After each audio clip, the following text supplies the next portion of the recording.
கொழிஞ்சி கொலை, வேப்பங்கொலை அந்த அப்படின்னு பல கொலைகளெல்லாம் எடுத்து போட்டு நான் பண்ணுனேன். ஆனா என்னாச்சுன்னா, பயிர் அப்படியே நின்னு போய் இப்படியே வாய பார்த்துட்டு நின்னுது. திரும்ப ரசாயனத்த போட்ட உடனே தல தூக்கி வந்துச்சு. இப்போ நீங்க இயற்கைய நீங்க ஆரம்பிச்சுருவீங்க. இயற்கையா நான் கண்டிப்பா நான் ஆரம்பிக்கிறேன். எனக்கு அந்த ஆசை இருக்கு. நான் நான் செய்றது மாரி எல்லாரும் செய்யணுங்கிற எண்ணம் தான் எனக்கு. ஏன்னா நல்லதுண்ணே. அது கண்டிப்பா. ஏன்னா எல்லாரும் வாழணும். நம்ம மட்டும் வாழணுங்க நீங்க ஆரம்பிச்சிருங்க. உங்கள பார்த்து ஒரு கண்டிப்பா. பின்னாடி நெறைய பேர் வராங்கல்ல. பாதைய போடுறவன் போடுறது. முதல்ல இருக்குது. ஆமா. விதைய ஊனிறணும். ஆமா. விதைய போட்டுறணும். கண்டிப்பா. அத நம்ம கண்டிப்பா இந்த ஒரு விஷயத்த எனக்கு ரொம்ப நாளா இருந்துகிட்டு இருக்கு. நான் போன தடவையே நான் இத தான் முன்னெடுத்து செஞ்சது.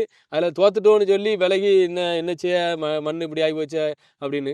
கண்டிப்பா நாங்க அதுக்கான மாற்றத்த நான் உருவாக்கி தான் ஆகணும். ஏன்னா எல்லாருக்குமான உணவு இறைவன் குடுத்த ஒரு பெரிய ஒரு வரப்பிரசாதமான ஒரு பூமி, நிலங்கள் எல்லாம் குடுத்துருக்காரு அப்படின்னா, விவசாயம் ஒரு கருவியா வந்து பூமியில செயல்பட வச்சிருக்கிறாரு. அந்த ஒரு மாற்றங்கள நம்ம வழியில இருந்து ஆரம்பிக்கணும்னாலும், எனக்கு அது கடவுள் குடுத்த ஒரு பணியா நான் செய்யணும்னு தான் நெனச்சிருக்கேன். கடைசியா ஆ. இந்த இயற்கை விவசாயம் ஒரு போராளியா, ஒரு எப்படி சொல்லணும்னா ஒரு ஆர்வலரா, அரசாங்கத்துக்கு ஏதாவது கோரிக்கை வைக்கணும் அப்படின்னு நீங்க நினைக்கிறீங்களா? ஏதாவது வைக்க வேண்டியது இருக்கா?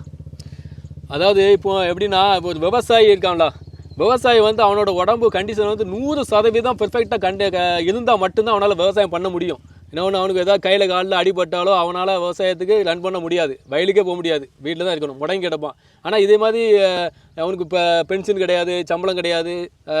பின்ன பென்ஷன்னா பிஎஃப், பிஎஃப் எதுவுமே கிடையாது. ரிட்டயர்ட் ஆனாலும் இவனுக்கு ரிட்டயர்டே கிடையாது. லைஃப் ஃபுல்லா இவன் வேலை செஞ்சுட்டு இருக்கான்.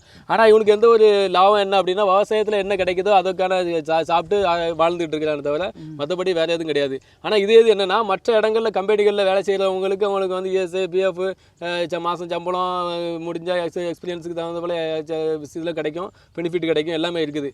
அதனால இந்த விவசாய நிலங்கள்ல வேலை செய்றவங்க அன்னைக்கு விவசாயம் என்ன செய்யணுமோ செஞ்சுட்டு அதிலே செஞ்சு சாப்பிட்டு அப்படியே வாழ்ந்து போக வேண்டியதான்.